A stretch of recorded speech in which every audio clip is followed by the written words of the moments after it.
Hello student. आज की जो हमारी क्लास है इस थ्योरम पे है। हम इस थ्योरम को प्रूफ करेंगे। देखो क्या कह रहे हैं। थ्योरम कहती है कि G is a simple graph with n vertices and k connected component, then number of edge cannot exceed n minus k into n minus k plus 1 upon 2। That means G आपके पास क्या कैसा graph दिया हुआ है, simple graph है। Simple graph का मतलब होता है कि without loop and without parallel edge, यानी कि कोई भी पास नहीं है उसमें और कोई भी समांतर कोरे एग्जिस्ट नहीं कर रही है। और उसके अंदर नंबर ऑफ वर्टेक्स यानी कि शीर्षों की संख्या कितनी दी हुई है, n दी हुई है। और कनेक्टेड कंपोनेंट यानी कि संबंध घटक कितने दे रखे हैं, k दे रखे हैं। तब आपको बताना है कि इस जी के अंदर आपके पास जो इस जी में आपके पास जो एच है वो n माइनस के इंटू एन माइनस के प्लस 1 अपॉन 2 से ज्यादा नहीं होनी चाहिए, है ना। मैक्सिमम इतनी एज हो सकती है। तो देखिए करते हैं प्रूफ क्या है। अपने पास जो गिवन है वो देख लीजिए। गिवन है G is a simple graph, G is a simple graph that is, यहां पे मैं लिख देता हूं without loop and without parallel edge. ठीक है, ये सिंपल ग्राफ का डेफिनेशन होता है।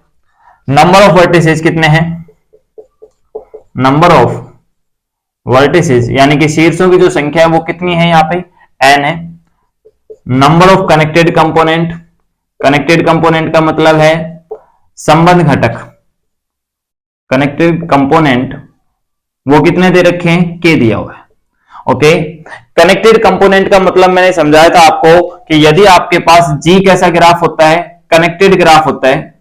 G यदि आपके पास कनेक्टेड ग्राफ यानी कि संबंध ग्राफ है, तब आप इसके जो बनने वाले सब ग्राफ है, यानी कि आपके पास G को कैसे लिखते हो, G बराबर आप VE, इस तरह से फॉर्मेट लिखते हो। ये स्ट्रक्चर होता है इसका, जहां पे यदि V के कुछ आप डिसजॉइंट सेट्स बनाएं जैसे कि V1, V2, V3, V4 up to VK, ठीक है, या VK लग, और इनके रेस्पेक्ट में मान लीजिए कि V1 और इनके अंदर जो कनेक्टेड आपके पास वर्टेक्स है ना, उनके बीच में सेट ऑफ एज कितना है, E1 है, इसके लिए E2 है, इसके लिए E3 है, इसके लिए E4 और इसके लिए यदि EK है, तब जो बनने वाले स्ट्रक्चर है जैसे कि G1 यानी कि एक ग्राफ जो बन गया V1 E1, यानी कि V1 में सेट ऑफ वर्टेक्स जो है उनके अंदर जो भी आपके पास एज कनेक्टेड हो रही है, उन एज को क्या नाम दे दिया हमने, set of edge is equal to E1। ये सेट ऑफ एज E2, ये set of edge E3, set of edge E4, ये सेट ऑफ एज EK है। तो देखो जो यहां से ग्राफ बन रहे हैं आपके पास G1 बराबर V1 E1, G2 बराबर V2 E2 और G3 बराबर आपके पास V3 E3, और इसी तरह से आपके पास GK is equal to VK EK। तो जो आपके पास ये जो सब ग्राफ बने हैं ये सारे क्या है, सब ग्राफ है। ये सारे सब ग्राफ है किसके, जी के। तो ये जो ग्राफ होते हैं वही क्या कहलाते हैं, आपके पास कनेक्टेड कंपोनेंट होते हैं। ये क्या होते हैं आपके पास, कनेक्टेड कंपोनेंट। लेकिन कनेक्टेड कंपोनेंट है तो साथ के साथ हमें यह देखना पड़ेगा कि जो आपके पास ये ग्राफ बनाया है, ये ग्राफ कैसा होना चाहिए, कनेक्टेड होना चाहिए। यानी कि जितने भी सब ग्राफ बना रहे हो वो सारे सब ग्राफ कैसे होने चाहिए, कनेक्टेड होने चाहिए। यदि सारे ग्राफ कनेक्टेड है और ये आपके पास इसका सब ग्राफ है, दैट मीन्स इनको क्या कहा जाएगा, कनेक्टेड कंपोनेंट कहा जाएगा। ठीक है, ये डेफिनेशन हमने पहले लेक्चर में भी पढ़ लिया था। ठीक है, अब थ्योरम्स के साथ मैं आपको रिवाइज करवा दिया है कि कनेक्टेड कंपोनेंट क्या होते हैं। तो देखिए अपने पास क्या दिया हुआ है, नंबर ऑफ कनेक्टेड कंपोनेंट कितना दिया हुआ है, k दिया हुआ है।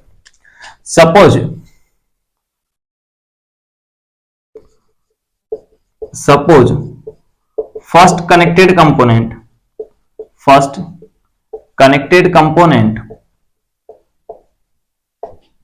contains n1 vertices, यानी कि जो आपके पास पहला जो संबंध घटक है उसके अंदर कितने वर्टिसेज हैं, n1 है। Second connected component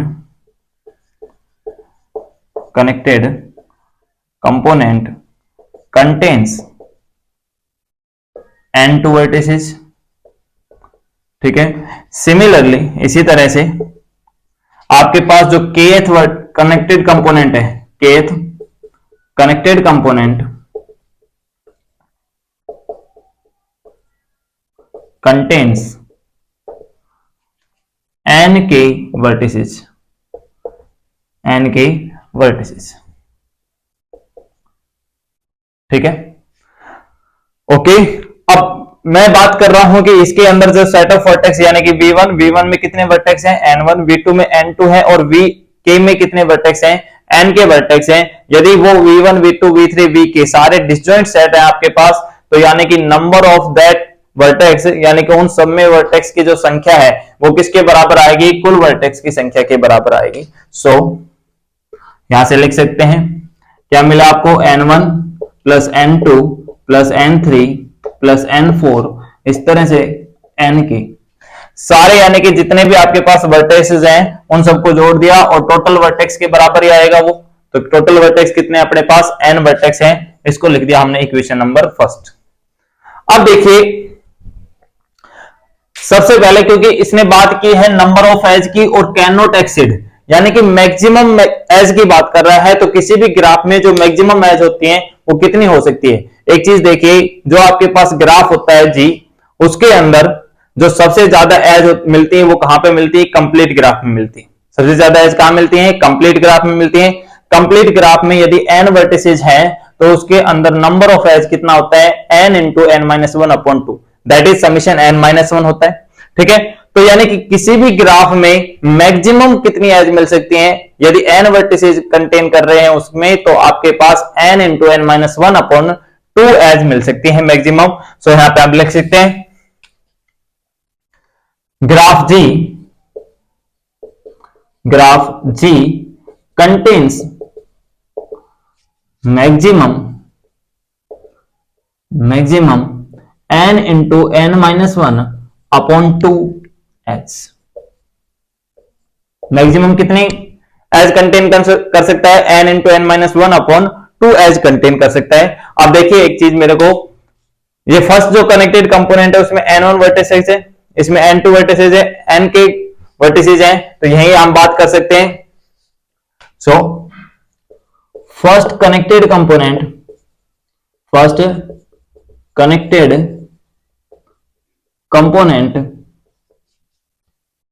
can have maximum कितनी एज रख सकता है, क्योंकि इसके अंदर वर्टिसेस कितने हैं, n1 है, तो यहां पे लिख सकता हूं n1 into n1 minus one upon to.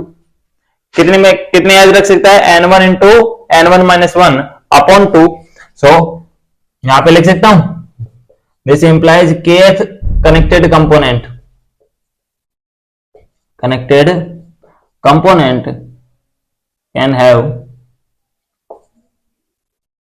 Can have कितनी, मैक्सिमम n के इंटू n के minus one upon two edge, ठीक है। मैक्सिमम इतनी एज रख सकता है कि आपके पास फर्स्ट कनेक्टेड कंपोनेंट इतनी एज रखेगा, मैक्सिमम kth वाला इतनी रखेगा, n2 वाला जो रखेगा आपके पास, यानी कि जो आपके पास सेकंड कनेक्टेड कंपोनेंट है वो n2 into n2 minus one upon to इस तरह से रखेगा, ठीक है। इतना हो गया, हटाइए।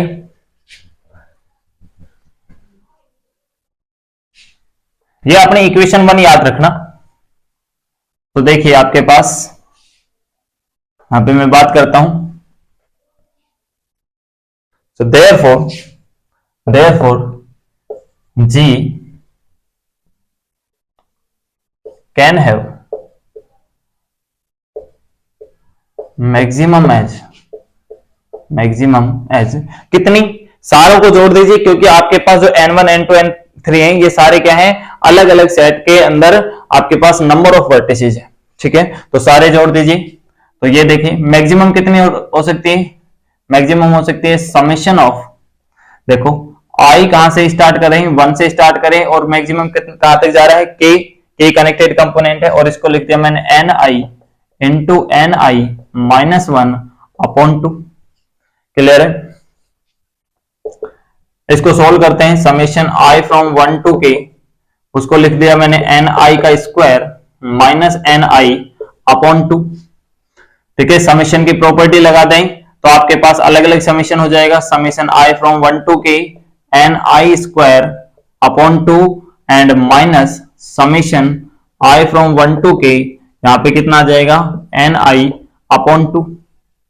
ठीक है, और चाहो तो देखो ये 2 जो है वो अपना समेशन पे डिपेंड नहीं कर रहा क्योंकि कांस्टेंट वैल्यू है, तो वहां से वैल्यू आपके पास 1/2 हो जाएगा। ये हो जाएगा summation of N i square और आई फ्रॉम 1 टू के, वहां से 1/2 बाहर ले लीजिए, summation of i from 1 to K N i. और देखो n1 plus n2 plus n3 up to n के किसके इक्वल है, आपका n के इक्वल है। तो यानी कि जो ये वाली क्वांटिटी है वो किसके बराबर हो जाएगी, n के बराबर हो जाएगी। तो इसको लिख दिया मैंने 1/2 summation of i from 1 to K N i square minus 1/2, और ये कितना आ गया n आ जाएगा। यहां पे लिख देंगे यूजिंग इक्वेशन 1, यूजिंग इक्वेशन 1। ठीक है, अब मैं इस वाले को रफ कर रहा हूं।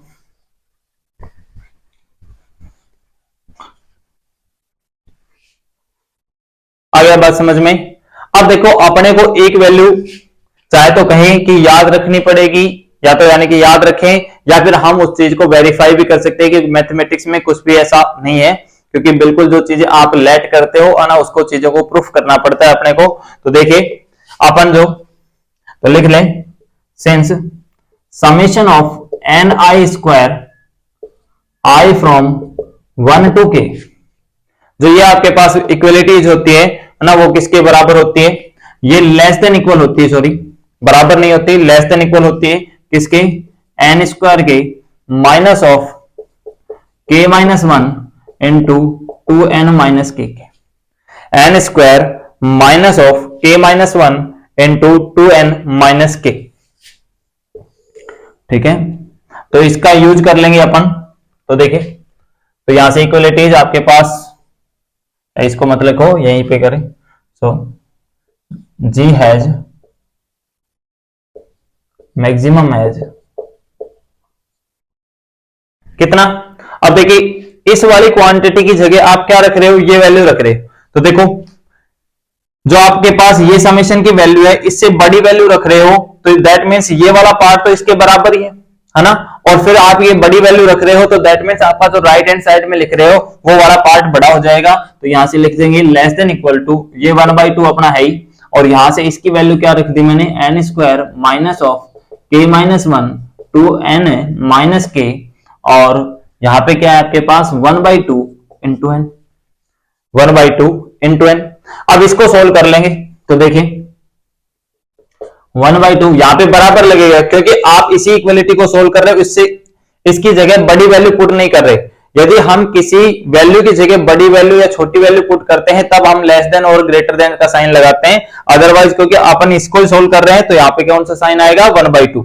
ये पहले से ऑलरेडी है, ये राइट साइड पहले से बड़ी है, लेकिन अब आप इस पार्ट को सोल्व कर रहे हो तो देखो 1/2 कॉमन आ गया, इधर से क्या बचेगा आपके पास एन स्क्वायर, इनको मल्टीप्लाई करके रख दो तो यहां से क्या आएगा 2n के आ जाएगा, इसके का इससे कैसे करोगे तो कितना आ जाएगा माइनस के स्क्वायर आ जाएगा, इसका इससे करोगे तो माइनस 2n आ जाएगा, और इसका इससे करोगे तो प्लस के आ जाएगा। ठीक है, और यहां से क्या बचेगा आपके पास, यहां से बचेगा आपके पास माइनस का, ठीक है क्योंकि 1/2 तो बाहर आ गया है, यहां पे क्या बचा माइनस n बच गया आपके पास। देखो यहीं पे सॉल्व कर देते हैं अपन।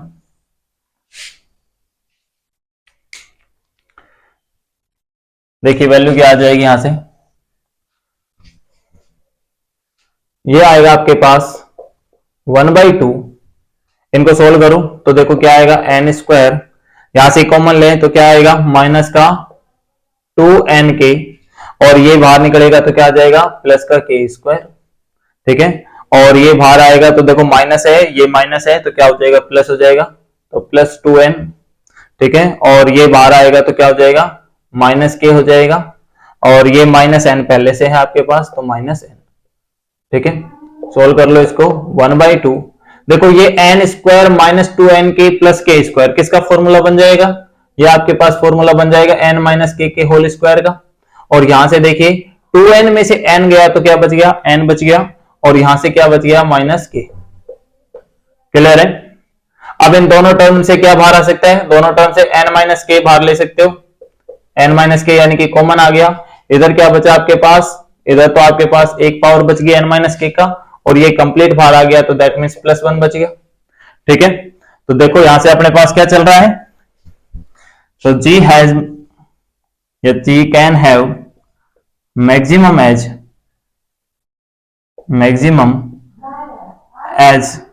देखो ये वाला लेस देन चल रहा है, क्योंकि हमने ये पार्ट सोल्व किया था, तो ये इक्वल है, लेकिन ऑलरेडी अपने पास क्या चल रहा है, ये लेस देन चल रहा है, ये वाला लेफ्ट हैंड साइड पार्ट, तो वन लेस देन इक्वल।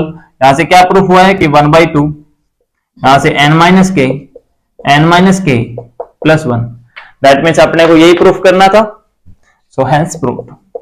तो यानी कि आपके पास जी के अंदर मैक्सिमम कितनी एज हो सकती हैं, आपके पास हो सकती है 1/2 इंटू n माइनस के इंटू n माइनस के +1।